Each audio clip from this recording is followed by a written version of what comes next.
Hello, everybody. This is Jimmy Tingle. Thank you so much for joining us with the Meet the Candidate series for the Cambridge City Council and Cambridge School Committee. My first guest up today is Marc McGovern. He grew up in Cambridge. He is serving his fourth term on the Cambridge City Council. He has served 4 terms on the school committee and 1 term as mayor of the fine city of Cambridge, Massachusetts. He is a social worker with close to 30 years of experience working with children and families and has 2 children in the public schools. So, Marc, welcome to the show. Thank you so much for doing this. Congratulations on running for another term, the Cambridge City Council. This pandemic must have just knocked the wind out of everybody. I'm surprised you're still standing. I'm sitting, actually, Jimmy. I'm surprised you're still sitting. Yeah. Tell me, obviously it was a very trying time. What did the city do well during the pandemic, and what came to the surface in terms of areas that we need work? Yeah. I think this was, this was unprecedented for anyone who's alive today, right? So there really wasn't, a playbook in hand for how to deal with this. And, so we did a lot of testing. Our numbers were, relatively low compared to other cities and towns. And we were, for a good portion of the time, we had the lowest positivity rate of any really major city in the state. We rolled out the vaccines pretty well. So in that sense, I think we did a pretty good job. And then we also, because of our financial stability, we were able to do a lot of things to help support individuals through the Mayor's Disaster Relief Fund and other, grants and vouchers and things like that to kind of help people, who were struggling financially, to help our small businesses that were struggling. One of the things that I'm, was really proud of, because I actually had a more direct hand in this, was really working to support the unhoused members of our community. And folks reached out to me early on and said, look, people need to think about us. The meals programs that we used to be able to access to eat are closed. Mm-hmm. The shelters have reduced numbers because of social distancing. And so places where we used to be able to go to sleep, we can't go to anymore. We started a meals program where the city contracted with local restaurants who were in desperate need of money. And they produced food, and they made food that then went to the meals programs to feed unhoused folks in the community. And the city manager had reported that in the last year and a half, we served over 270,000 meals. Wow. To people. So the restaurants got some money, which they desperately needed, and people got the food that they needed. We brought porta potties to the street, public showers. We started the shelter service at the field house, and then we moved it over to the Spalding Hospital on Cambridge Street and invested millions of dollars to renovate those 2 floors to provide, much needed shelter space for people. So, we really tried to think on all different levels and all different areas of need in the city. And I think that was a good thing. Yeah. So, Marc, you're running again, and tell me, why are you running, and what are your top 3 issues? Yeah. So, that's always the question. Why are you doing this? Right. Yeah. And, I think, Jimmy, as you know, you and I, we grew up here. This is our city. This is our home. We love it. Having a seat at the table to help shape its future is an honor.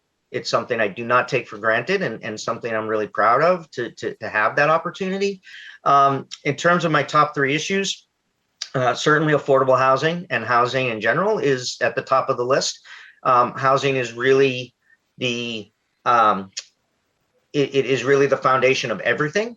It's hard to have a job if you don't have housing. Your mental health is worse. Your medical health is worse. Your education is worse. So providing housing for people is really the basic need that we have to provide. As prosperous as Cambridge is, we have a lot of people who aren't accessing that prosperity. We have a great gap in wealth in our city. So working to make sure that we are an equitable city and provide opportunities for everyone is another part of my major issues. And then making sure that we are a city that's grappling with, just the equity, the lack of equity in our city, right? Our school system is a 2-tiered school system. We have some kids that go off to Ivy League schools. We have some kids who have to take remedial classes in community college. It's unacceptable. And so how do we make Cambridge the socially and economically just community we all want it to be? That's why I'm running. Right. Mark, first of all, congratulations on the work with the unhoused, the most disadvantaged people in the society. But that was a big thing, trying to reach out to them and make sure that they're not falling through the cracks any more than they already are Right. when the pandemic hit. So thank you for that. And I know there's a lot more work that needs to be done in that respect. And when you talk about affordable housing, I know there are two factions in the city, or would you say there's two slates of housing candidates? This is just what I've seen. Yeah. And which one are you on, and what do you stand for in terms of that? Yeah. So I've been endorsed by A Better Cambridge, Okay. which is an organization that promotes building more affordable housing, building more housing in general, environmental sustainability. Here's the bottom line, Jimmy, is that the question shouldn't be, do you support affordable housing? Yeah. Because everyone's going to say yes. The question is, do you support it enough? Do you support it enough to have a building that might be taller than you like on your street? Do you support it enough to maybe deal with more traffic or parking issues or shadows, right? Because everyone says they support affordable housing, but when it comes down to the actual vote, when it comes down to the actual, are you going to put those words, or your vote and your actions behind those words? That's when you start to see people separate. And it's easy to find an excuse not to do things. It is much harder to lead and say to your constituents, I understand this is going to upset you, but it's the right thing to do, and I'm going to vote for it anyway.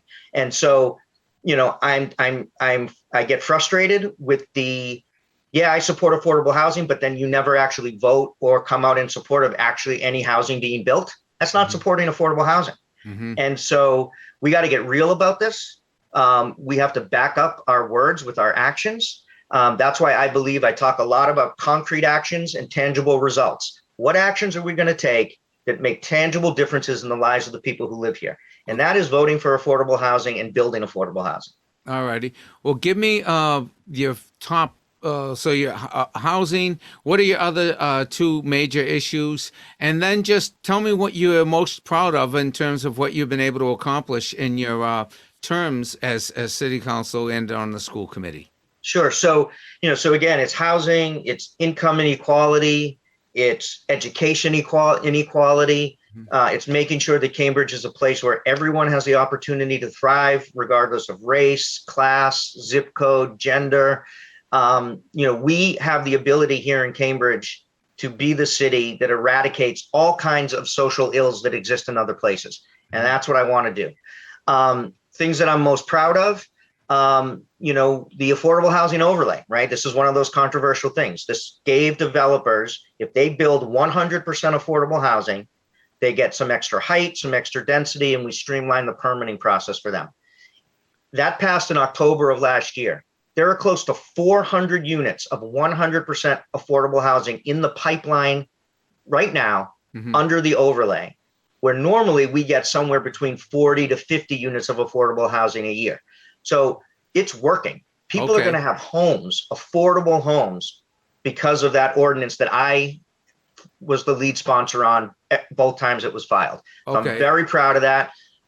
Is that part of A Better Cambridge? A Better Cambridge supports that. Yep. Okay. When I was mayor, I brought free breakfast to every student in the Cambridge Public Schools, regardless of income. And we eliminated the reduced lunch category, which were families that earn too much money to qualify for free lunch, but really not enough money to pay full price. And so, we have kids now that, regardless of income, are eating 2 meals a day in our public schools for free. So building housing for people to live, putting food in kids' bellies, working to make sure that we're a safe community and an equitable community. I have led in those areas, and I want to do that again. And I hope to come back to the council so I can keep doing it. Great. And my final question is, I see with the outdoor dining, Mass Ave is full. Do you think those outdoor dining, they look great? People seem to enjoy them. Do you think they're going to be permanent? And do you think that we can coexist with the the lack of parking because that we've lost there on Mass Ave and we're going to lose in other places. How do you think that's going to turn out? Yeah, I hope it stays. I think it's great. Jim, you remember when we were young, there were those cheap little games that there were the little squares and you move the tiles around to make a picture. Yeah. Remember those? That's kind of my life on the city council. So we want affordable housing. So we move the tiles this way and a whole bunch of things fall down, and we want parking and we do this and a whole bunch of things. Yeah. So, the reality of the situation is we don't have streets that are large enough to have bus only lanes, bike only lanes, parking, not reducing traffic, outdoor dining. So you got to set priorities. And so, I think there's a way we can work this out. I do support bike infrastructure in the city. I was the lead on the bike infrastructure ordinance, bike safety ordinance. I think there's a way to coexist and do this, but we have to be sensitive to our small businesses. But we also have to make sure that we're building the infrastructure so that people are safe. So, Marc, thank you so much. We wish you the best in your campaign. And if people want to find out more about Marc McGovern, get involved in your campaign, maybe make a small or a large donation, where would they go? They would go to markmcgovern.com. MarcMcGovern.com. Hey, all right, Marc. Jimmy, before I go, can I make a plug for one thing? Sure. And this is going back to the homelessness issue. Every year I run something called the Winter Warmth Drive, where we raise money to purchase sleeping bags for the unhoused members of our community. Mm-hmm. I understand it's a stopgap. It's not the same as providing a home, but people are going to be cold this winter, and those sleeping bags will save lives. So if anybody wants to email me at markmcgovern@gmail.com, I will send you the link to make a donation. We're looking to raise $20,000 to buy over 400 sleeping bags for the unhoused community at Cambridge, and we should come together and do that. Great, Marc. Thank you so much. Thanks, Jimmy.